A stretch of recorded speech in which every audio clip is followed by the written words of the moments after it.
सबसे पहले क्या करते हैं कि हमने जो है वो HTML स्टार्टिंग टैग कर दिया, उसके बाद इसकी क्लोजिंग कर दी, उसके बाद फिर यहाँ पे ये टाइटल बार का ये जो हेड सेक्शन है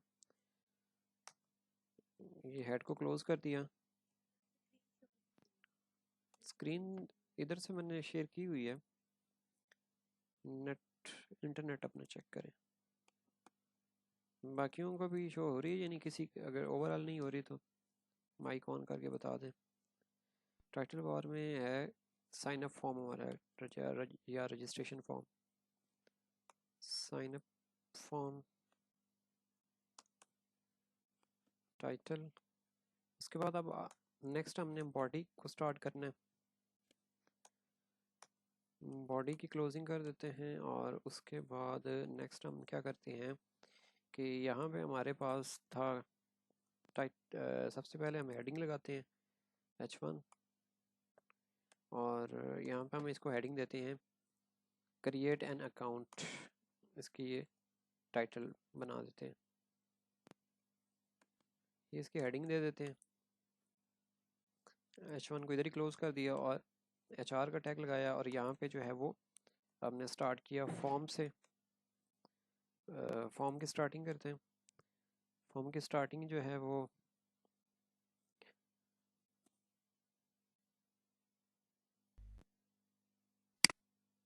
जी यहाँ पे आपको देख रहा होगा कि ये जो चीज़ है ना ये कॉमन यूज़ हो रही है। हेडिंग का जो टैग है ना ये यूज़ होना ही होना है। इसके साथ आगे जब मेन्यू बार हम बनाएंगे उसमें भी मैं आपको एक दो और भी टैग्स का बताऊंगा जो कॉमन यूज़ होने हैं। तो आप लोग भी जब प्रैक्टिस करते हो तो उसमें भी जो है ना ये टैग लाजमी हेडिंग्स साथ लाजमी मेंशन किया करेंगे। आप जो ये जो प्रैक्टिस कर रहे हैं वो किस चीज़ की कर रहे हैं। ये फॉर्म का टैग आ गया जी। फॉर्म के अंदर मैंने कल आपको बताया था कि फॉर्म एलिमेंट्स में इनपुट का है, उसके बाद लेबल का है, उसके बाद सिलेक्ट का है, टेक्स्ट एरिया है और बटन है। तो इसमें हमने जो सबसे पहले करना है ये इनपुट का है। तो इनपुट का हम पहले लेबल दे देंगे। लेबल होता है मतलब कैप्शन होता है एक चीज़ का, जैसे इनपुट फील्ड है ना तो उसका कैप्शन हम उसको देंगे, मतलब उसको टाइटल देंगे। तो यहाँ पे हम क्या करते हैं कि लेबल और फुल नेम, ये लेबल इसको क्लोज कर दिया इधर और यहाँ पे अब इनपुट फील्ड का आ जाएगा। यहाँ पे कर दिया input type is equal to text और यहाँ पे नेम लाजमी देना होता है। इनपुट फील्ड में ये नेम लाजमी होता है जो कि इसको कॉल कर रहा होता है। जब आप PHP के अंदर कोड करते हो तो ये उसको फिर वहाँ पे डिक्लेयर करवाता है PHP के कोड में। और यहाँ पे प्लेस होल्डर मतलब यहाँ पे आपने डिफाइन करना होता है क्या चीज़ यहाँ पे टाइप होनी है, फुल नेम। उसके बाद रिक्वायर्ड का ये एट्रीब्यूट लाजमी होता है कि जब तक आप इसमें कुछ डाटा इंटर ना करें तब तक ये फिल ना हो। और उसके बाद जो है वो BR का टैग इधर लगा लें। अभी चूंकि स्टाइलिंग नहीं है तो इसलिए थोड़ा सा इसका व्यू डिफरेंट होगा। ये नाम की बनाई है। इसी तरह से मैं जो है वो एक लास्ट करके उसके बाद फिर कॉपी पेस्ट करूँगा बाकी टाइप्स को। बाकी सब सेम इसी तरह से कोड होना है। यहाँ पे लास्ट पे मैं कर देता हूँ input type is equal to submit name. मैं इसके देता हूँ, इसका दे देता हूँ सबमिट और इसको लिख देता हूँ वैल्यू और यहाँ पे सबमिट और ये कर दिया जी क्लोज। अब मैंने इस फाइल को सेव करना है। अब सेव करने का क्या तरीकाकार होता है, फाइल को जब फर्स्ट टाइम सेव करते हैं तो आपने क्या करना है कि यहाँ पे फाइल पे क्लिक किया, सेव एज पे क्लिक कर दिया।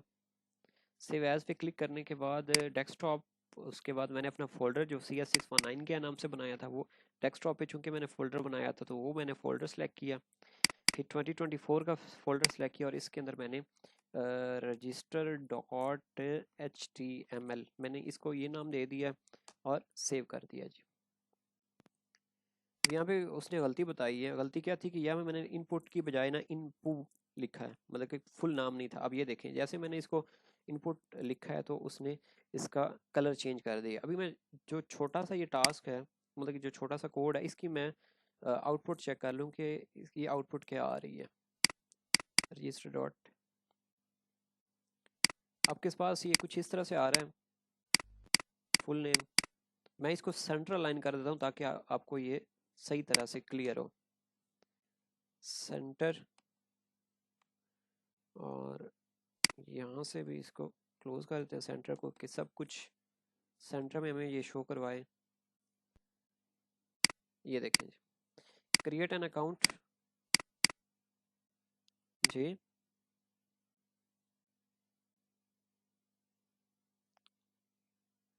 वो फिर नेटवर्क इशू है, अब इसका तो कोई सलूशन नहीं है। फिर यही कि अब रिकॉर्डिंग देख लीजिएगा।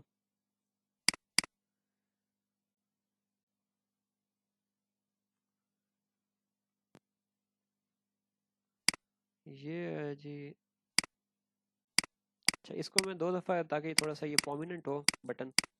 अब मैंने ये एक कर दिया ना, अब इस पे आप थोड़ा सा गौर कीजिएगा टाइम बचाने के लिए। ये अब हमारा जो है वो एक सेक्शन है यहाँ तक, ये वाला, ये एक इनपुट फील्ड का काम आ गया जो फुल नेम की है। इसी तरह से अब मैं क्या करता हूँ, फुल नेम जहाँ पे है ना, यहाँ पे मैंने इसको ईमेल कर दिया। यहाँ पे टाइप टेक्स्ट था तो इसकी टाइप मैंने ईमेल कर दी। उसके बाद नेम इसको जो है वो ईमेल कर दिया। इसको अब एक दफ़ा चेक करते हैं, यहाँ पे ईमेल कर देते हैं फुल नेम की जगह पे। इसको रिफ़्रेश करते हैं, ये किस तरह से आता है ये देखें, फुल नेम और ये ईमेल आ गया। उसके बाद मज़ीद करते हैं, ये नंबर के लिए होगा, मोबाइल नंबर के लिए, और सॉरी ये पासवर्ड के लिए होगा, ये मोबाइल नंबर के लिए हो गया, और ये सिटी के लिए होगा। इतना काफ़ी है। या अगर सारी इनपुट टाइप्स को लेते हैं तो जैसे ये टेक्स्ट की होगी, ये ईमेल की होगी, और ये पासवर्ड की हम रख लेते हैं। और इसमें हम टाइप पासवर्ड करते हैं। उसके बाद है जी प्लेस होल्डर पासवर्ड ही लिख देते हैं। उसके बाद क्या करते हैं कि फिर नेक्स्ट आगे हम इसको देते हैं डेट ऑफ बर्थ की। डेट ऑफ बर्थ इसमें टाइप डेट की कर देते हैं, और डेट ऑफ बर्थ DOB लिख देते हैं, डेट ऑफ बर्थ। इसमें प्लेस होल्डर की ज़रूरत नहीं होती, कैलेंडर होता है। प्लेस होल्डर इधर से ख़त्म कर देते हैं। नेक्स्ट हमारी जो टाइप है डेट ऑफ बर्थ होगी। उसके बाद है जी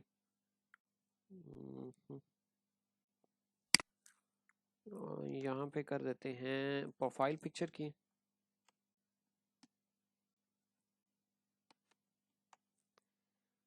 प्रोफाइल पिक्चर, और यहाँ पे कर दिया फाइल प्रोफाइल पिक्चर। अभी उसके लिए इमेज फाइल है तो उसमें टाइप फाइल कर देते हैं, नाम इमेज कर दिया। इसमें भी प्लेस होल्डर नहीं होता चूंकि फाइल है।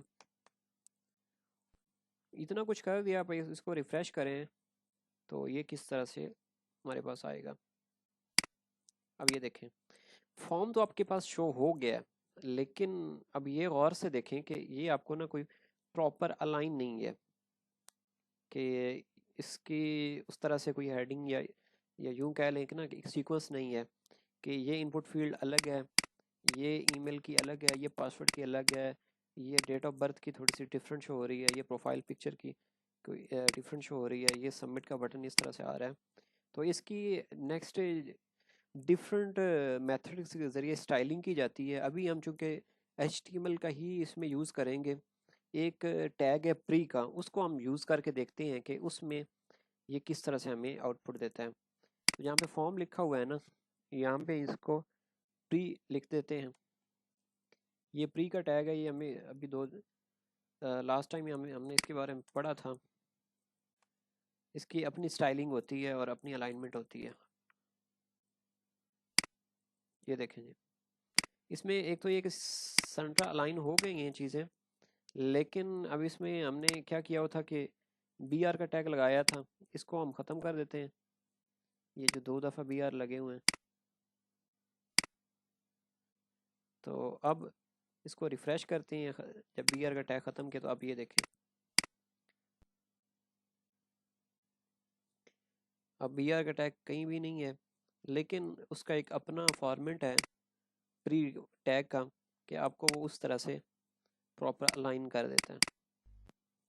ये फॉर्म हमारा इस तरह से सिंपल इस तरह से बन गया।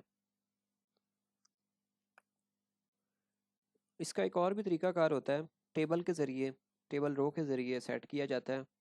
अभी फ़िलहाल आप इसको देखें, अब बगैर मैंने कुछ लिखा ये जो अलर्ट आता है कि please fill out this field, तो ये जो अलर्ट लगा हुआ है ना, ये जो चेक लगा हुआ है, वो ये रिक्वायर्ड वाला जो फंक्शन है ना, ये इसके ज़रिए लगा हुआ है, ये इसकी वजह से आपको देता है कि इसके अंदर ना जो है वो आप ये कुछ फिल करें तब ही आपको ये शो करवाएगा। और एक और होता है, जैसे अब ये मैंने लिख दिया ना, अब मैंने ये ईमेल का भी किया है, ईमेल में मैंने डबल ए लिखा है। अब इसके अंदर वो कह रहा है कि ईमेल एड्रेस, चूंकि आपने इस इनपुट फील्ड की जो टाइप है वो ईमेल की है, लिहाजा इसके अंदर आपने क्या करना है कि @ लाजमी लगाएं, कि ये इसके जो है ना वो मिसिंग है @ और डॉट। तो उसके लिए जो है वो, जैसे मेरा ये मैंने अली कर दिया ये वाला, उसके बाद ali@gmail.com। अब पासवर्ड क्या है, तो पासवर्ड नहीं लिखा होगा, नेक्स्ट उसने इस पर अलर्ट दिया please fill out this field, तो पासवर्ड मैंने ये देखें, अब मैंने टाइप यहाँ पे पासवर्ड अली किया है, तो यहाँ पे वो देखें कि डॉट डॉट आपको शो करवा रहा है। यहाँ पे इनपुट वो पासवर्ड के मतलब कि वो क्या कहते हैं कि जो भी देंगे वो इनपुट टाइप पासवर्ड की वजह से। और एक और ये है कि इसमें अगर आप ये डेट ऑफ बर्थ है, तो जो आप यहाँ से कैलेंडर आपके पास बाई डिफ़ॉल्ट आ जाता है, कोई भी डेट सेलेक्ट करें, मंथ सेलेक्ट करें, आपके पास डेट ऑफ बर्थ आ गई। ये प्रोफाइल पिक्चर के लिए कोई भी पिक्चर आपके पास पड़ी है वो आप यहाँ पे अपलोड कर सकते हैं। और सबमिशन जो है ना वो जब आपका बैकएंड से PHP के साथ इसमें हुआ होता है तो तब उसमें वो शो करवा देते हैं।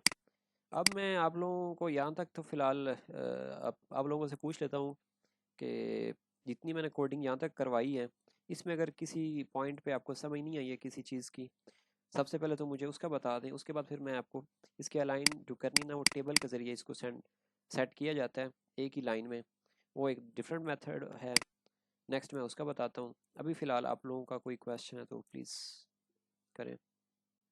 नहीं, बाय डिफ़ॉल्ट नहीं होता है मेथड, या वैसे यहाँ पे होता है, मैंने इसलिए खुद नहीं रखा क्योंकि मैं अभी उस पे मेथड वाला कोई काम करवा नहीं रहा हूँ। वैसे ही इसके जो फॉर्म के टोटल 2 मेथड होते हैं, एक पोस्ट और एक गेट, और हम जो है ना पोस्ट मेथड ही यूज़ करते हैं। ये एक पोस्ट होता है और इसमें फिर एक एक्शन भी होता है।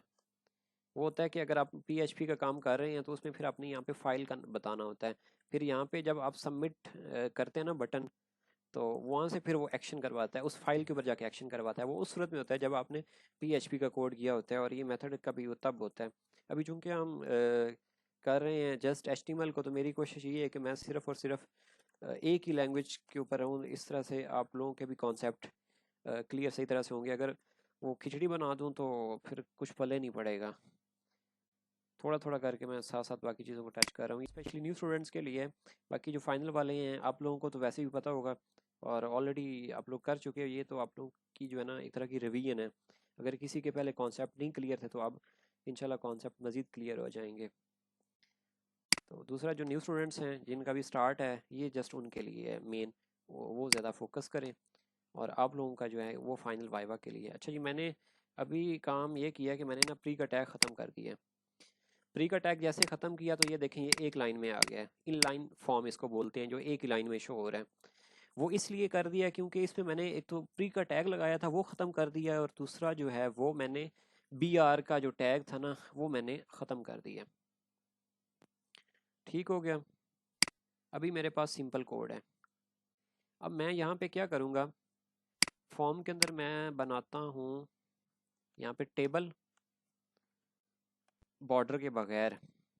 अब मैं ये टेबल के ज़रिए ना इसकी अलाइनमेंट सेट करता हूँ, और ये जो एक एक इनपुट फील्ड है ना इसको एक एक रो में लेके आता हूँ। सबसे पहले क्या होगा, ये एक TR, और यहाँ पे ये TR क्लोज हो जाएगी। उसके बाद मैंने क्या किया है कि जो लेबल है ना इससे पहले यहाँ पे TD लगा दिया, और यहाँ पे ये लेबल एंड हो रहा है, यहाँ पे मैंने एंड होने पे यहाँ पे टीडी लगा दिया, और जहाँ से इनपुट स्टार्ट हो रही है, इनपुट टाइप यहाँ पे टीडी कर दिया, और उसके बाद फिर यहाँ पे ये इनपुट क्लोज हो रही है, यहाँ पे टीडी कर दिया, आईडी नहीं टीटी, ये कर दिया जी। उसके बाद सेम यही मेथड दोबारा ये ईमेल के लिए कर दिया, TR, और उसके बाद फिर ये TR, और उसके बाद लेबल से पहले TD, और फिर लेबल जहाँ पे एंड हो रहा है वहाँ पे TD की एक TD क्लोज कर दी, फिर इनपुट के से पहले TD, और यहाँ पे फिर ये इनपुट फील्ड क्लोज हो रही है, यहाँ पे TD, और यहाँ पे एक और भी इस्तेमाल कर लेते हैं BR का टैग, ताकि अब हमारे पास वो प्रॉपर उस तरह से आ जाए। तो अब ये देखें 2 का मैंने कर दिया, इस पे देखते हैं कि ये किस तरह शो करवाता है। ये देखें अब शो उसने करवा दिया है फुल नेम और ईमेल को एक सीक्वेंस वाइज। अब बाकियों को भी देखते हैं, तो फिर आप लोग देखिएगा कि क्या डिफरेंस आया है, पहले क्या डिफरेंस था और अब क्या डिफरेंस आया है। मैं आपको सिर्फ वो समझाने के लिए ये बाकी चीज़ें नीचे लेके आता हूँ, उसको रिमूव कर दूँगा और ये कॉपी पेस्ट कर देता हूँ ताकि हमारा टाइम बच जाए। समझाने के लिए होगा सिर्फ, बाकी आप लोगों ने फील्ड्स देखनी है कि किस तरह से आ रही हैं, और ये जो नीचे वाली फील्ड्स हैं ये एक दफ़ा मैं ख़त्म कर देता हूँ।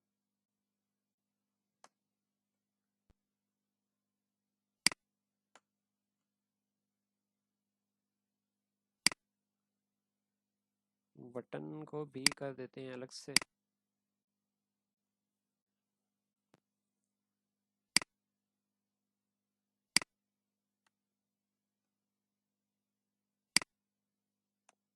TR TT और यहाँ पे TD/TR।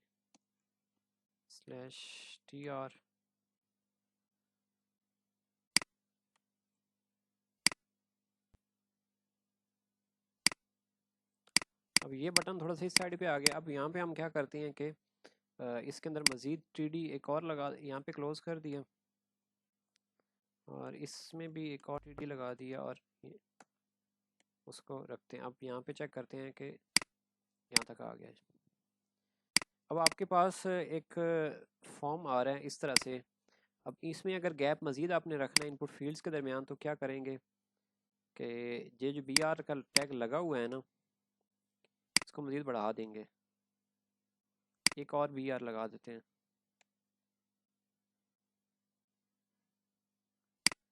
ये कर दिया जी, उसके बाद ये कर दिया, ये कर दिया,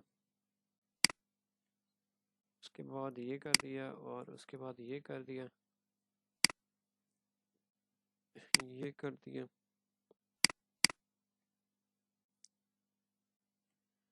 रिफ्रेश सेव कर दिया, और इसको रिफ्रेश करते हैं।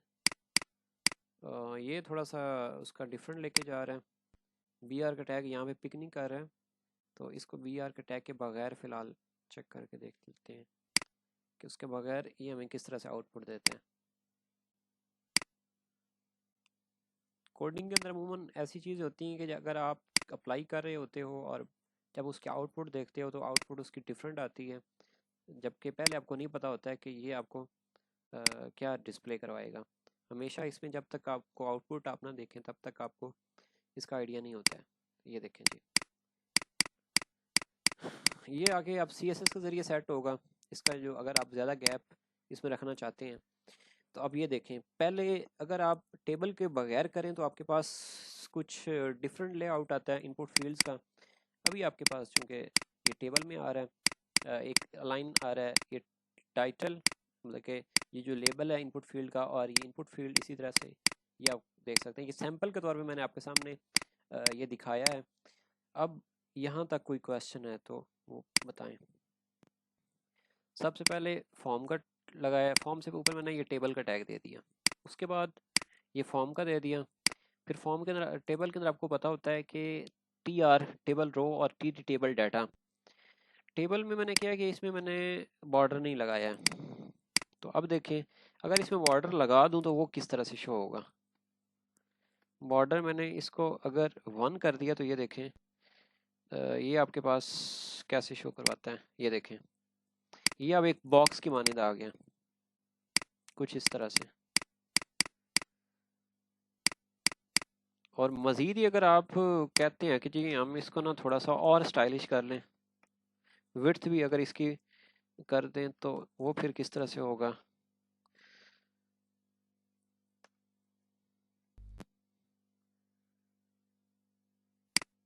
ये देखें, टेबल का तो साइज बढ़ जाएगा लेकिन फॉर्म का वही रहेगा, ये गैप आ जाएगा। तो इसलिए ये विड्थ और ये बॉर्डर वगैरह इसलिए नहीं लगाते, बाकी लगा भी सकते हैं, आप लोगों की अपनी चॉइस है। बॉर्डर को वो खूबसूरती है उसमें ये होगा कि जस्ट आपका ये HTML के अंदर ही होगा, किसी कोई और इसमें लैंग्वेज नहीं यूज़ होगी, सिर्फ HTML के ज़रिए एडजस्ट होगा ये। तो ये एक TR है, इस TR के अंदर मैंने एक इनपुट फील्ड और लेबल को रखा है, एक TD लेबल को दिया है, एक TD मैंने इनपुट फील्ड को दिया है, 2 TD यूज़ हुए हैं और एक TR एक पार्ट के लिए। इसी तरह से ये दूसरा पार्ट है, फिर ये third and fourth, fifth, sixth, ये इस तरह से 1 बाई 1 मैंने इसको आगे आगे अप्लाई किया। जो आज हमने काम किया है, आप लोगों ने अब नेक्स्ट बनाना है sign up form, registration form आपने बनाना है। तो रजिस्ट्रेशन फॉर्म के अंदर आपने क्या करना है, बैकग्राउंड कलर भी आपने लगाना है, और जो फॉर्म है उसको कलर डिफरेंट होना चाहिए। वो किस तरह से होगा, ये जो आपका फॉर्म बना हुआ है ये वाला, ये जो फॉर्म का सेक्शन है इसको कलर अलग होना चाहिए, जैसे आपने टेबल को का टास्क किया था। ये देखें, ये जो मैंने हाईलाइट किया है ना इसका, यहाँ तक कलर कोई और होना चाहिए, बेशक हेडिंग को आप कलर और दे दें लेकिन फॉर्म का कलर कोई और हो। और वैसे जो पूरा ये पेज है जिधर मेरा कर्सर मूव कर रहा है, इसका बैकग्राउंड कलर कोई और होना चाहिए।